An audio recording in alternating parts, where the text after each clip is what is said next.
Welcome to Shovelware Diggers. Our dig team is currently excavating the Softkey Shareware 2000 Hit Games 2 CD collection. You can find a link in the video description containing the entire directory structure of this archive. For week 9, these are the games that our dig teams come up with. For more information on how to join the dig team, simply head on over to the Patreon page linked in the video description. Now without further ado, let's begin. First up, Anton Panetta has dug up DOSGAMES /adventure /SKULLADV. Okay, so clearly something to do with skulls and adventuring. Well, skull. Do you want color? Yes. Skullduggery Adventures in Horror. Version 90,415? Okay. As you look up at the sky, you notice that the clouds are forming a dark gray ceiling. It looks like a storm is taking shape. You're on a dirt road which runs southwest to northwest. To the north and west, there is a dense, dark forest. Sitting on the ground beside you is your trusty traveling bag. Well, I kind of like that there's sort of like a map at the side there. Chapter 1 of 26. Ugh, this looks like it might be a long game or something. Hey, the look around command works. That means there might actually be some decent text parsing here. West. And it does actually move the map cursor too. On the fringe of a dark forest, the path leads away to the northwest. The barking seems to be louder. They may have picked up your scent. The forest is too thick to enter. We'll go south then. You're at a recessed section of the wrought iron fence. Turns out that this is an entrance to a large estate. Oh, and the map actually moves too. So this is actually kind of interesting that it's a text adventure, but it actually has a map at the side so that you don't get lost. That's kind of handy. The iron gate swing... Uh-oh. Open gate. The gate of iron is locked. A scream of terror fills the air, sending shivers up your spine. Well, this is clearly a horror-based story. Chapter 1 of 26. Just how long a game is this? Can we take the note? Oh, you can. Inventory? You're carrying a butler's note. So the text parsing seems to at least be somewhat smart, but then we haven't really encountered much yet to really judge that. Yeah, and I can even say look at monument and it will actually... So it's ignoring superfluous words, which is what a good text parser should be doing. Oh, I found a candle. Can we take the candle? Look at candle. The candle is out. Light candle. Probably won't let me. Yeah, what do you want to light it with? Light candle with note. You can't light with the butler's note. Of course not. Oh, now here's an interesting point, is that armor is spelled with a U, so this was clearly made by either someone in Canada or someone in the UK. Or somewhere else in Europe. So if I type in armor, and ooh, it actually recognizes the American spelling of armor as well. So the text parser here looks to be extremely well done, just from that little detail alone. I'm actually intrigued by this. This is definitely atypical of a text adventure, having the map at the side, having a decent text parser. Now, granted, this has a copyright date starting at 86 and ending at 89, so it suggests that there's probably been multiple versions of this game, which means each additional version probably added like more features, like probably the map at some point, and then the better text parsing. I can't say I'm one for the horror story, because that's not generally my thing, but I can imagine this is probably a decent text adventure to go through. So for those of you who likes text adventures, maybe check this one out if you can find it. Next up, Robert Mackey's dug up WINGAMES /GG /venture. Something I want to quickly point out, we got all these Arcade and Arcade 2 and Arcade 3 folders, they barely got stuff in, and then we got this GG folder, and it is just freaking packed with stuff here. Anyways, the choice was Venture, so Venture, that is a lot of bitmap files. That could actually be a good sign in some ways. We got Venture here, VB Run 300, there's 2 setup programs. I don't see a README. No, let's run it. Adventure. Adventure gaming system for Windows. Whoa. Hello. Do we actually have like a game creation thing here? Actually, you know what? I got a funny... Now that I'm thinking back to that, I think I've played this thing before. Because, yeah, this is like... Okay, let me go back here. Because I know it comes with a couple games here. So, if we load one here, it'll first give us a story here. Apparently along with music, or sound effects. First stage, okay, good. But now here's the actual thing that only uses 640 by 480 screen. Fair enough. But the idea is that the maps in this game are actually sort of octagonal. Like, I mean, you see I've got a compass up here showing north, south, east, and west, and I've got, like, directional things here. But if I actually turn, every facing direction in a room is kind of like its own mini-room. So right here it's saying there's a knife on the floor, so I can pick up the knife, and now it's in my inventory here. And I can see my score, which I don't know how that's going to affect in this particular game, but... So we keep turning around. So north is the only direction we can go, and we also have a look command. So we can go north. Oh, more sound effects. So... Oh, it keeps playing that sound effect for some reason. Whoa! We got enemies. Using... How do I... Oh, holding the knife. Strike the vampire bats. Ack, I'm under attack. I killed him. Did I get anything for it? No? Darn. And it actually has a health counter up here and lives counter. And then you've got different actions over here. Not quite sure how that turns into things, but if you actually look at the map here, you'll see that the maps are indeed octagonal. And we'll even show you a layout of the room. So we can actually see here that there's an object in the southwest direction. So if we go back here and we turn around to face southwest, probably would have been faster the other way. There we go. Red key on the floor. Take the red key. And the other thing too is that there's actually dialogue you can set up dialogue choices in this game. So we're in another tunnel here. We take a look at the map. We see there's nothing of interest in here. I know you probably noticed by now that it's actually using like tiles from like just standard Windows stuff.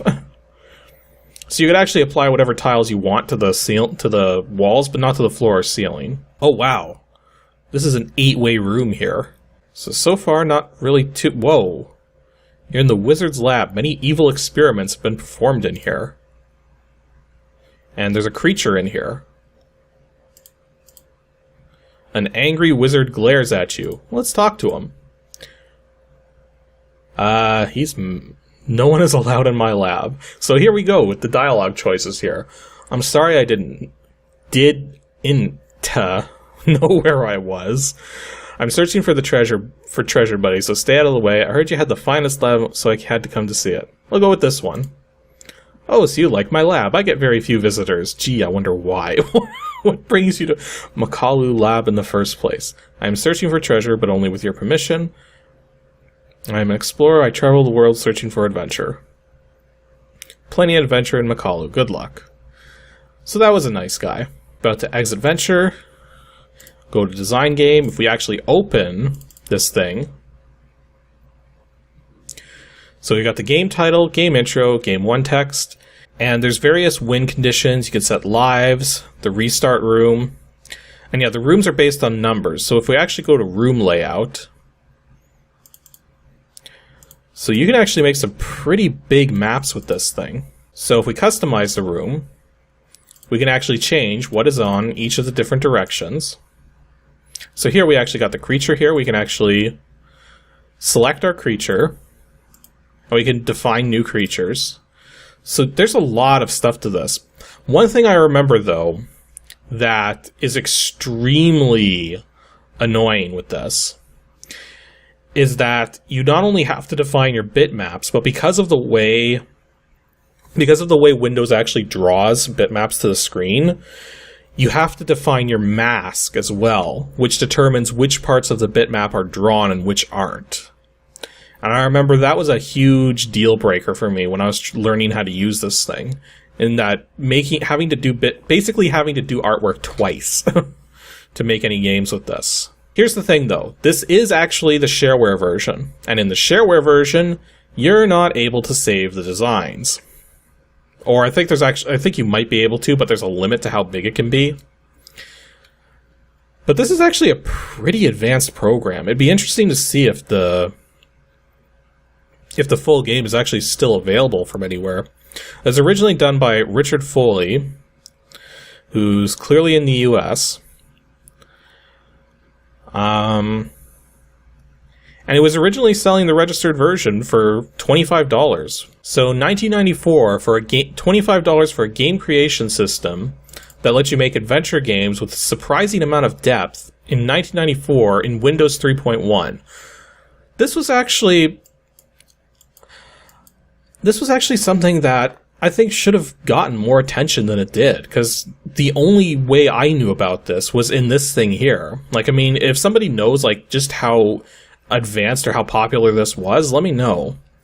Because outside of the Shareware game CD that I'm covering all these games from, I'd never heard of this, or never encountered any games made with it. Like, I mean, it's a powerful program for sure, it's just might be a little more than what people, a little more work to utilize than people would have wanted. I don't know. This thing's pretty cool, so if you have any interest in these old game creation things, especially for adventure gaming in Windows 3.1, definitely check this thing out. And somebody let me know if there's like a legitimate way to get the full version nowadays. Before we get to our last game, Dick DeYoung unfortunately had a failed dig. DOSGAMES /arcade2/morefly. And this one failed for very obvious reason. Yeah, it's Moraf's Fly. Moraf's Fly is basically, well, you can see, it's just like a terrain generator. And there's really not much more beyond that. You press every key on the keyboard, as I'm doing right now, and this is all it does. It just generates terrain endlessly and flies along. So I think I should probably count that as a failed dig, but yeah, there's, what am I supposed to say about this thing, really? Dick DeYoung's actual dig is DOSGAMES /arcade2/Khalaq. Khalaq? I don't know how to pronounce that. I don't have a freaking clue what this is going to be. You got a readme file. Let's just quickly type that. Oh, we got a Russian game here, from the looks of it. Interesting. Now, this guy says this is his first experience in game programming. So, let's see what he actually put together here. Super Game by Sergio. I have no idea how to pronounce. Okay, so we're in the game now. This is a really... This is both an interesting and bizarre image at the same time. So I better get help with this, because I have no idea what I'm doing here. When you click left button on the pit the coins are taken from. Maybe I should just try to play this. Okay, I can't click on these. Oh. That just happened.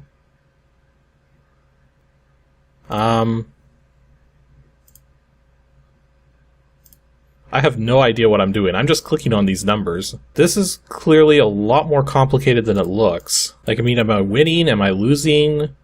His stack is so big compared to mine. You lost by $34. Want one more game? Sure. Let's see if we can actually figure this out here. I mean, it's not really telling me how to play the game. It's just telling me how to use the interface. Oh wait, here we go. I have no idea how I brought this up just now. Okay, I've read through the rules of this thing. I think I have an understanding of what's going on. Sort of. So I just took that pile of 6 there, and it started placing them one by one, all the way until it got to here. Now, because this was the last one, I can do another one. Now, I probably don't want to put more on his side, so let's just take this one here. Will a 10 loop back around? A 10 will loop back around. Or did it? Maybe it didn't.